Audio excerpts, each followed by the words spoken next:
Bismillahirrahmanirrahim. Assalamualaikum warahmatullahi wabarakatuh. Hi everyone, my name is Herald. You also can call me Firdaus. I'm all the way from Singapore and I'm 33 years old this year. My ethnicity is Chinese, so you can also call me a Singaporean Chinese. And currently what I'm doing working full-time as right now is I'm doing corporate communications. And I reverted to Islam on the 2nd of November 2014, so that's 7 years ago. Previously, before I became a Muslim, I was born and baptized a Catholic.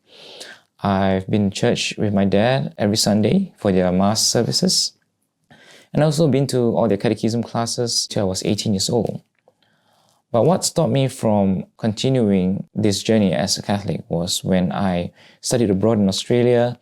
I took on an elective called philosophy and I started to question a lot about what I was taught in the church and what do Christians really believe. That's when I come to a realization that I do not believe that Jesus is divine and that he was just a man. And therefore it deconstructed everything that I previously understood about Christianity and how I view Jesus in my life. I do not believe he's God, and that in essence took me out of the fold of Christianity. I also did not agree with a lot of the other practices that I practice in church, so I became an atheist, someone who actually didn't believe in any religion at that point in time. I studied other philosophies and believed that I could make myself happy and everyone else around me happy. I would be leading a happy life and I would probably die happy. So I've done everything that I can. In Australia, I partied hard with my friends and studied hard also, of course, but all I did was try to bring positivity into my life and to everyone else's life. But that wasn't enough because one day, I got a call from my parents in Singapore and they told me that my grandma passed away. And that got me to question, if I could bring so much positivity into my life, why is it that I could not control death? And death was something that is really sad. So I wondered really hard, who is in control of death? If I was in control of my own destiny, why couldn't I control death? And that was when I started to believe that there's actually a supreme being out there. But I did not want anyone to tell me, or any religion to tell me, who this supreme being is. Because I believe that all religions at that point in time was just a human construct, something that we made to comfort ourselves to get through life. And so I just became an agnostic. I led a life without a religion. I thought that as long as I believed there's a God, it was enough. But it was not enough, because what is the true measurement of goodness? I couldn't measure goodness based on my terms, but what is God's terms of goodness? So I went back to Singapore after completing my graduation in Australia, and that's when I met a colleague of mine at my first job. She's a Malay and a Muslim, and we started to develop a friendship, and that friendship got further on into developing more feelings for each other. So when that happened, I told her up front that you are a Muslim and I'm not a Muslim, so I don't think our relationship can actually go any further. And that was when she told me, why do I not give Islam a chance to explain itself to me, and I should do my own research. So she invited me to Darul Arqam Singapore, which is the Muslim Converts Association in Singapore, to go and find out about Islam on my own. And of course, I was being arrogant and thinking that, I'm probably going to get all the answers right. I'm going to question the teacher over there, and the teacher will not be able to answer my questions because they're going to be deep questions that, a philosopher would ask. So I went for their basic course to Islam. That's when I tried to understand a bit about the religion. And she told me that, at the end of the class, you can write down all your questions that you have and just ask the teacher, which was also known as the Ustaz at the time. So that was Ustaz Saifur Rahman, who I met in class. At the end of his lesson, I prepared 3 questions for him. I asked him the first one, which was, why do you say there's only one God? Why do you not say there's 2 or 3 or 4 gods? Why do you believe in just one God? And the answer he gave me was quite logical, which I thought was amazing. He said that if there were a God that created your head, a God that created the human hands, and a God that created the human legs, which God will say that they are powerful enough to create the perfect human body? the God that created the human head would say, I'm better because man could think and create ideas and concepts because of my power. The God of the human hands would say, no, in fact, I am much better because I feed the man. And the God that created the human legs would say, it's me that's much better actually because of my powers, man can travel great distances to find food and to feed himself, to shelter himself. So they will come into a point where they have an argument and they will compete to be the best God that will create a human body. And that was when I realized that, wouldn't it make more sense that if we have one all-powerful God that created all things? But it wasn't convincing enough, so he gave me a second example, which was, imagine you have your computer set up at home. You have the monitor, the keyboard, the mouse. Don't they all need a power source to start them up? So the concept of one God made a lot of sense to me. And that was how I came to understand Tawheed in Islam, which is the concept of one God, and started to believe in the oneness of God. So I went on to ask him my second question, and that is, why do Muslims say Allah is God and not Jesus or Buddha or any other name that they can choose? Why Allah? And so he said simply that the word Allah in Arabic means the God. And he said that coming from a Christian perspective, if you were to believe that Jesus is God, can God actually die? Because the word divinity in the dictionary would mean that he's immortal and he can't die. And what happens if he die? Would the world be able to function without God? Would creation just collapse and be destroyed without a creator? And that started to open my eyes a bit. But I wasn't fully convinced. And then he said, does God need to sacrifice his son in order to forgive all your sins? Would it be more merciful coming from a God that says, I forgive you the moment you ask for forgiveness? Would a God be more merciful to forgive you if you ask for forgiveness? And that made a lot of sense to me, because why do we need to have a human sacrifice in order for God to forgive us? So I said, okay, Jesus is not God, so what about Buddha? And he gave me a simple answer to that also. They said from his understanding about Buddhism, is that Buddha did not even say or claim that he is God. From the holy scriptures of the Buddhist, Buddha was teaching a way of life, how to live a good life, and very much how to be a good person in this world with the absence of God. And that made sense to me. Why can't we live a good life without having God? And he said, how can a creation exist without a creator? If there's no creator, there would be no creation. And so Islam felt really complete to me.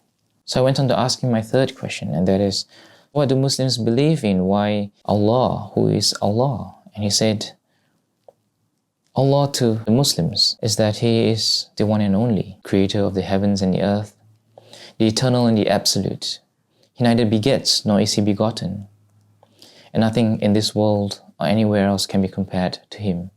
And that is the fundamentals, the basic of understanding who God is to the Muslims. And that made a lot of sense to me, because if God, the Supreme Being, the all-powerful Being, is all-powerful and almighty, how can anything physical or anything in this world be compared to Him?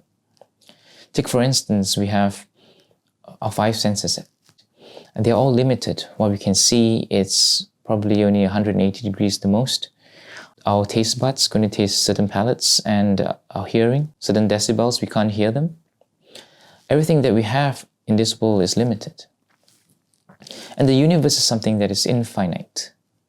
So how can we use something finite to measure something that is infinite?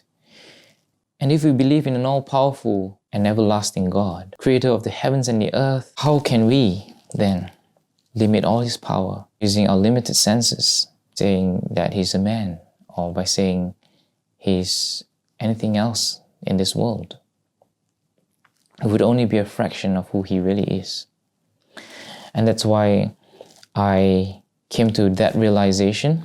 But I wasn't really ready to be a Muslim yet, because there's a whole lifestyle to live if I wanted to be a Muslim.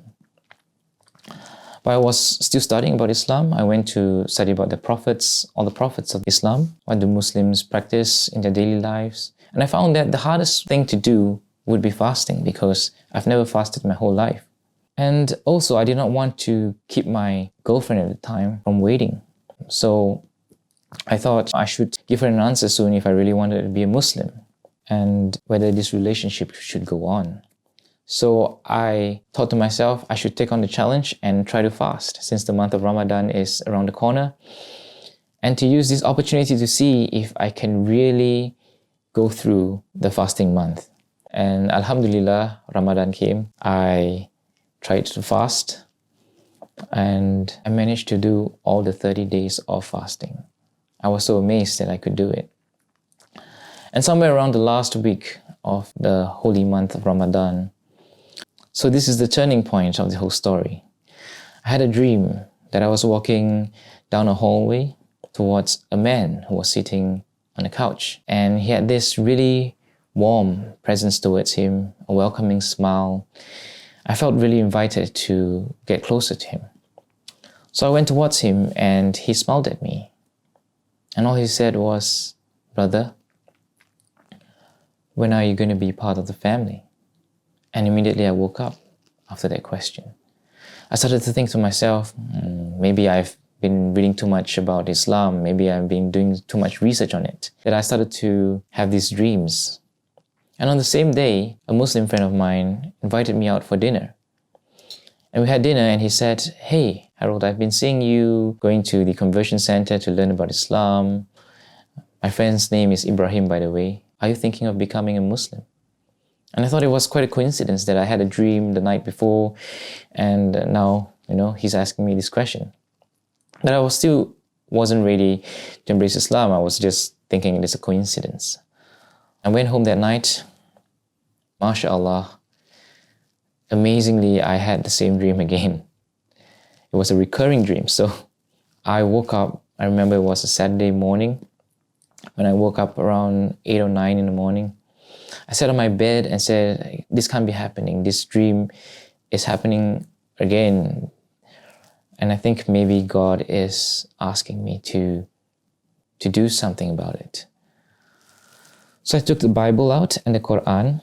I was given the English translation of the Quran. And I set it on my bed at first and looked at both of these books and said a simple prayer before I begin. I said, "Dear God, I believe in you. You are the all-powerful, the almighty, creator of the heavens and the earth. With your power and your might, you can do anything in this world. Even at this point, when I'm sincerely seeking your help, when I sincerely need to know the truth, I'm tired of my old ways and I really want to start a new life. I want a life of clarity, a life of truth. I needed to really know if this is the way. I'm sorry, God. Please forgive me for my arrogance in testing you. I hope that you can please show me the way. I'm going to flip the Bible and the Quran 3 times randomly. And whichever verse or passage that my eyes set upon, I pray that you give me clear guidance, that is, this is the truth. That it will be crystal clear, a message from you saying that this is the truth. Just follow me. Or saying that this is the way. It should not be something that I should infer or something that I should guess. It has to be very clear. And I'll follow you. So I started with the Bible because thinking that, I was first baptized a Catholic, so I took up the Bible. And I closed my eyes and randomly flipped the page. And the first thing that I saw, I couldn't really remember everything about it, but it was really hard to make sense of it because the Bible is made up of many stories. And I do not want to wrongly interpret the passage because a particular passage that you read can be interpreted 10 different times at least. They could also be many versions to that same passage. And from the Bible versions, some of the passages that I see in one Bible would not appear in the other one. So I just read the text and it did not speak to me. And I closed the book. I did it for the next 2 and 3 times. And for all 3 times, I did not get an answer. So I closed the book and I said, okay, it's time. I should give the Quran a chance now. I pick up the Quran, I put the Bible down, close my eyes again, and randomly flip a page. And the first thing that my eyes saw was this passage from Surah Al-Hajj, which is chapter 22, verse 54 of the Quran. And in Arabic it goes, أعوذ بالله من الشيطان الرجيم بسم الله الرحمن الرحيم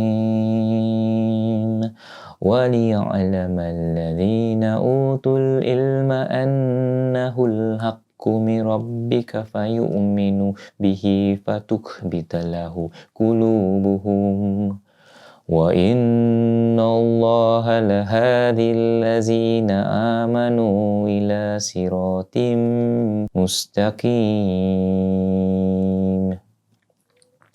And the English translation of it goes, and so those who were given knowledge may know that this is the truth from your Lord and believe in it, and their hearts humbly submit to it. For indeed it's Allah, the guide of those who believe to a straight path. And I still didn't want to believe at that point in time. I thought that this might still be a coincidence. But the words were sinking into my heart. And I said, I'm going to give it another try. So I closed the book, closed my eyes again, and randomly opened up the book. And this time I was brought to a totally different page, a different chapter altogether. Surah Fussilat, which is chapter 41, verse 53 of the Holy Quran. And in Arabic it goes, أعوذ بالله من الشيطان الرجيم بسم الله الرحمن الرحيم سنريهم آياتنا في الآفاق وفي أنفسهم حتى يتبين لهم أنه الحق أولم يكف بربك أنه على كل شيء شهيد.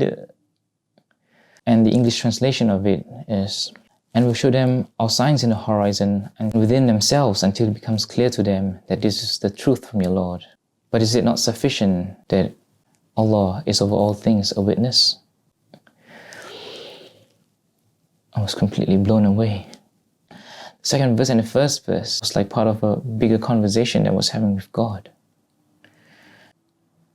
It was like the creator of the heavens and the earth was speaking directly to me, and it was so amazing and mesmerizing and powerful at the same time. It wasn't like a bad feeling of being terrified, but it was a feeling of awe. And I didn't want to test God the third time. It was wrong. So I immediately humbled myself and said, I'm sorry, I'm so sorry, Lord. Please forgive me. I'm really thankful and grateful that you answered my prayers and you've shown me the way. Please, Lord, please accept me and make me one of your believers. And that was when I had no excuse. I just decided to take the leap of faith, because you don't know when death is going to come for you. And having shown the truth, how can I still deny it? So I immediately called Darul Arqam Singapore and told them I was interested to be a Muslim. Is there a way for me to be one, and how do I go about it? And I had to wait for a month before I went to get my conversion done. But during this whole time, I was really grateful and I felt at peace knowing that I've come to the truth. And so on the 2nd of November 2014, I went to Darul Arqam Singapore, and I was really blessed to be given this hidayah from Allah, and I took my shahada. And the feeling right after I said those words in the declaration of faith, I felt a wave of emotion overpowering me, and it was like mercy. It was like your heart started to feel so much at peace and at ease and love coming into your heart. I just felt so close to a presence that loves me, that would embrace me and would say, I've always loved you. And I was kind of crying inside my heart. It's really hard to describe this until you said your Shahada. But that moment was really something I'd never felt before. So after taking my Shahada, I was also blessed to have my girlfriend there and my family. She was really happy, of course. And before the Shahada, I told my girlfriend that I went through this dream and I have decided to be a Muslim. And she was so happy. She came to me and said, how many nights I've prayed for you to see the beauty of Islam, to come to see the truth. And Allah has answered her prayers. So it was so amazing. And mashallah, a few years down the road, we got married and now we have our first child. So I'm just really happy and glad that Allah put her in my path to invite me to Islam. And Allah opened up my heart. After it was sealed for so many years, He opened up my heart and said, it's time for you to come home. And I just felt like I finally come home. I hope this sharing has been beneficial for you. I'd like to wish all of you Assalamu alaikum wa rahmatullahi wa barakatuh. So the first time I came to know about Islam was actually very young. I was watching TV about 6, 7 years old. My toys were Power Rangers, and on TV, around Maghrib time, that's when they would play the Azan. And that was actually the first time I heard the Azan, and I felt, wow, there's such amazing voice the person have, and it was really peaceful. But I didn't know it was Islam, That was actually the first time I came to know about Islam. I was only a little boy, so to me, that was just a beautiful sound. But in Singapore, we live in a society where we have different races, where we mix together in school. And I know all the Malays here, that they were Muslims, so they didn't really talk much about religion to me. And they were just great friends, and we played soccer together, football, and we would also hang out, basically, play music, and that was how I came to know Muslims then. They were very nice, kind, and helpful people. So I guess you can say that's how I first came into contact with Islam.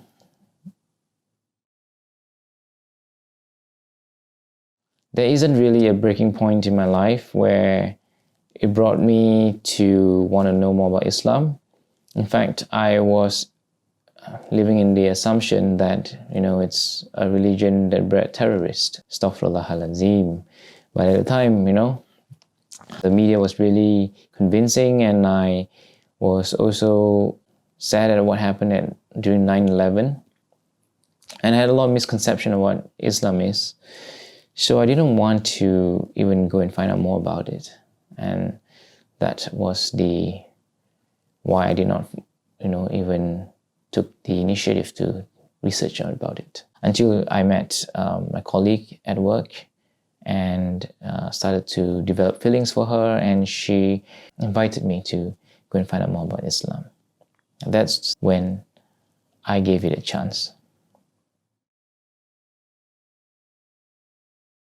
I would say that through the Quran, I came to discover more about the words of Allah and the words that He gave me precisely at a point of time when I was trying to find out about it, that affected me the most, because it literally brought my heart to tears. And that's how I took the leap of faith and became a Muslim. So I got information about Islam from the Muslim Converts Association of Singapore. And I also went online to Google about it, to read different people's opinions about it. But the internet is full of truth and falsehood. And we start to see what Islam really teaches when you look at the Quran and start to know that a lot of things that based on what people say are questionable. But yeah, how did I get my information about Islam was through books, through the teachers, ustaz, and through the internet. I would say the biggest help I got was from my girlfriend then. She would go for all the classes with me. Even after becoming a Muslim, I did not stop going for classes. I still wanted to learn more. So I attended all their lectures, and we made it a point that at least twice a week to go for classes to learn about Islam. And I found it fascinating because it's like studying about all the prophets again, studying about Adam, Noah, Abraham, Isaac, Ishaq, and Ishmael, and all that, all the prophets, all the way even to Jesus, Isa, and finally to Prophet Muhammad sallallahu alaihi wasallam, peace and blessings be upon him. So it was a never-ending journey of seeking knowledge. Even today, we're still studying about Islam. We never stop studying, and it's such a beautiful religion. So yeah, that's the greatest help I got from my partner, who is currently now my wife. Of course, I got support from her family as well. They are very welcoming and inviting towards me. They are very open, and they're also very kind. So they will understand the things that I'm going through in life and would offer words of comfort and ways that I can improve my iman, improve my worship, my ibadah. They would give me resources to find this information as well. I got all the help from my Ustad Saifur Rahman. He really was able to break complex things down and explain it to me so that I may understand them. And the friends that I made along the way who are Muslims, we went on historical trips, Islamic tours. That's before the COVID-19. What's most important is not just these pillars of strength that Allah blessed me with, is that whenever I pray, I could feel that Allah is listening, and He was always there for me. That was the greatest strength that was within me.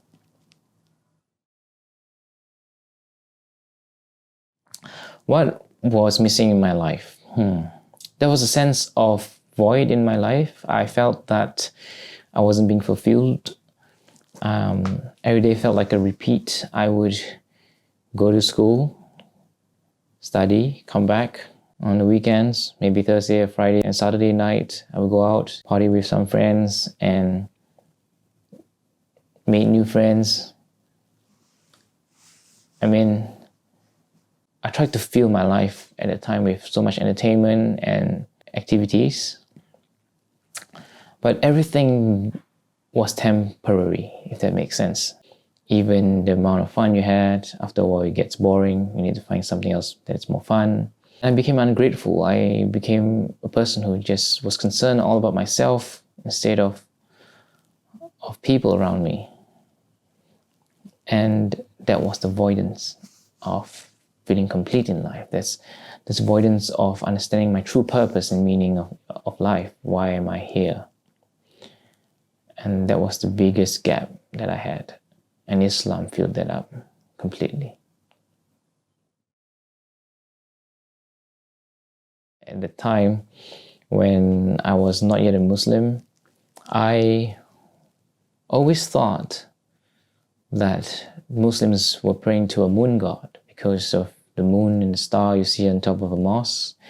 I just simply assumed that it must be a moon god because, when I was a Catholic before, we had crosses on the church and we prayed towards the crosses, and it symbolizes the death of Jesus on the cross. So that was what I thought the Muslims believe in, the moon god. And after 9/11, when I see all those videos about terrorism and people wearing that full face mask, beheading people, bombing places, I was just really terrified of this religion, and I just thought, what kind of evil grows there? And I just want to stay very far away from it. In fact, all the videos that I saw started to gross me out, and it was really like I just couldn't understand and wrap my head around how could somebody use religion to the extent where they start to kill people and not think that it is not right. So I thought it was just like a brainwashing cult. That was how I thought about Islam. But mashallah, things changed. Well, their reactions were, okay, for my parents, what I can say is they were encouraging, but they initially thought probably that I'm not serious about it. Maybe after a year or two, I'm just going to give up on this religion and go back to my old ways. And they just think I'm just being playful, you know. My friends, close friends are very supportive. They are okay with whatever I believe in as long as, you know, I'm well taken care of. But friends that disagree with my choices in life, they just stop responding to my messages, and some of them even come up to me and say that I'm making a mistake. So, well, people come and go in your life. So when I look at this, I said it's okay because I'm blessed. I'm blessed with 1.8 billion brothers and sisters in the world.